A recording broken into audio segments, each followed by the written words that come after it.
Hi everyone, how are you all doing? Welcome to the channel, heading to Qatar 2022, where someone who lives in Doha, me, will discuss Qatar in preparation for you coming down to visit for the 2022 World Cup, which is coming pretty soon. Got a couple of months to go now. In this video, I'm going to discuss what will be one of the most popular tourist spots to go visit, Souq Waqif. Now, before I get into a long discussion about the souk, I will give you the most important piece of information, the timing. Do not go before around 4 p.m. in the afternoon. Not much is open in the morning, maybe a couple of shops and some of the cafes, and the souk closes during the afternoon. And on Friday, it's not open at all during the day. It's only open during the evenings. So don't bother visiting the souk before 4 o'clock in the afternoon. Otherwise, it's just not going to be much happening there. So Souq Waqif was the traditional marketplace for the city back in the day. Doha wasn't always a city of 2 million people. In fact, even like 30 years ago, it was probably something like a couple 100,000, and maybe 50 or 60 years ago, probably around 40 to 50,000. And so the souk was actually the heart of the city, where a lot of shops were, people would go in to buy, sell, trade goods. So it is the traditional old marketplace for Doha.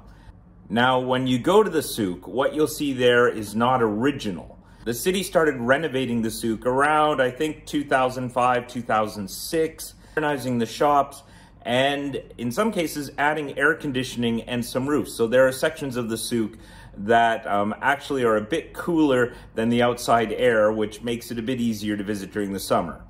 After the renovation, the souk became one of the most popular tourist attractions in the city, as it does maintain a very Arabic character. It maintains sort of the character of what it was traditionally like back when it was a souk, which makes it very interesting to visit. So the easiest way to get there would be by the metro. You can take the metro to the aptly named Souq Waqif station on the Gold Line.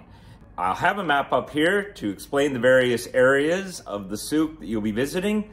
First off, where you will get out from the metro station, and that is right by the restaurant area. There is a very wide road that kind of goes left to right, where it's lined with mostly restaurants, and as you get a bit further towards the sea, with a number of souvenir shops. During the World Cup, you're probably going to struggle to find a seat at the restaurants. I'm going to assume it's quite packed, but there are a lot of restaurants serving all sorts of different cuisines, whether Arabic, Turkish, East Asian, North American, you name it. You can find most cuisines at the souk.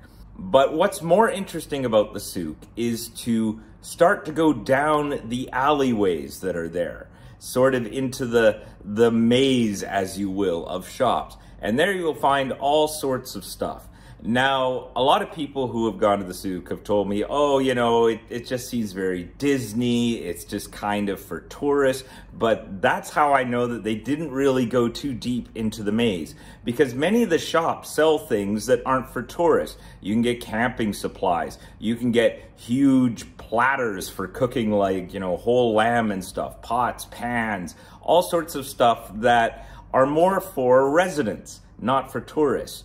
It's just that where there's a lot of foot traffic, like in the restaurant area and stuff, it mostly focuses on souvenir shops and things for tourists.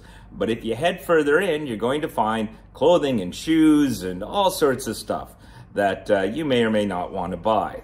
So one of the things you might find wandering around the maze of alleyways in the souk, and I'm just going to give you a warning about this, is there is an animal souk where they sell pets. They sell rabbits, they sell cats, dogs, fish, parrots, you name it. They sell just all sorts of stuff there. And if you're visiting from the West, it is going to be a bit depressing, because you're just going to see tons of animals in small cages. It's not going to be at the level of what you would expect from a good pet store in the West. Standards are not particularly high. Now, you know, it's slowly getting there, I'm assuming. There is some pressure to try to change the conditions for these animals. But yeah, it's not up to a standard you're probably going to expect. You might find it a little bit depressing, but it is still an interesting area of the Souq to go see. Further along, past a mosque and sort of away from the main Souq maze, is an area that you have to go visit. A lot of tourists don't head that far out and don't realize that it's there, but in this section is where they sell falcons. Whole shops dedicated to falcons and falconry equipment. Because in Qatar, falconry is a significant sport. Many Qataris are avid falconers. There is a falconry club. They hold falconry tournaments. And every year, the falcon shops get stocked with new falcons for the hunting season. And when the World Cup is on, that will be about the main time most of the stock is in those shops. So you'll be able to go to those shops and you'll see dozens of falcons sitting on posts and things, just waiting for, I don't know, people come by and buy them, I guess. I highly doubt you can buy them. If you're tempted to buy a falcon, you better check your laws back home to see if you can actually import falcons. But they are available, they're for sale, I suppose, if you want to go buy one. But the shop owners don't mind tourists coming in, taking photos of the falcons. They may even offer to give you a falconry glove so you can put a falcon on it for some photos. I think some of them do that. So definitely make the trip out there to go see the falconry section. If you go a little further, you might even see the stables. I don't know if they'll keep the horses out at the time of the World Cup. And you might even go a bit further. I'm hoping they might even have some camels there. They used to. Haven't seen camels there for a while. Maybe they'll bring them back for the World Cup. Just one warning, beyond that area, you're going to see a beautiful green mosque and what looks like a palace. This is actually the Amiri Dewan. It's where the government meets, and the mosque is for the Dewan. Tourists are not allowed there, and if you start to get too close to the building, security are going to come out. So don't go visit the large building just past the falcons. It's not for tourists. Otherwise, further away, closer to the sea, they also have a very large park. This is a family park. It has all sorts of greenery, it has playground equipment and so forth. So if you happen to be visiting Qatar with your kids, you might want to go visit that park. I'm sure they'll have a great time. And finally, I promised in one of my previous videos to discuss where you might be able to find cheap eats in the Souq.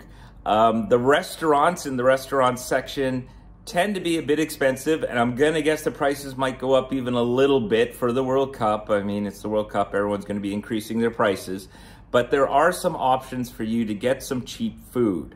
One of those options is a small restaurant near the pet section. This restaurant sells skewers on a stick of chicken or lamb and will supply some bread. The skewers tend to be around $1 to $2 each. It comes with bread. You'll be able to have a small meal there without, too much cost. Also, right next to that is a bakery. And now this isn't going to be like a European bakery. This is literally guys with dough making things of bread against a hot oven in a traditional way. But that bread is cheap. It is subsidized by the government. So you'll be able to buy a big thing of bread really cheap.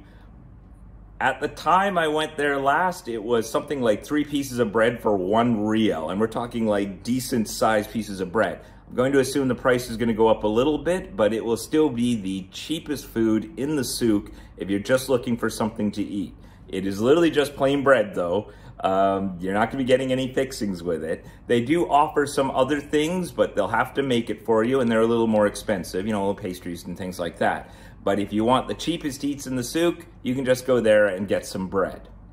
Also, there is a small square just before the mosque heading towards the falconry area, which a lot of people set up tables and sell things like trinkets and all sorts of just little things, but they also sell food. So you'll see a lot of ladies with, big cooking pots full of homemade food that they will sell. That will definitely be cheaper than a restaurant. There will even be ladies sitting by hot plates who will make these crepes, and those crepes tended to be around 5 rial each.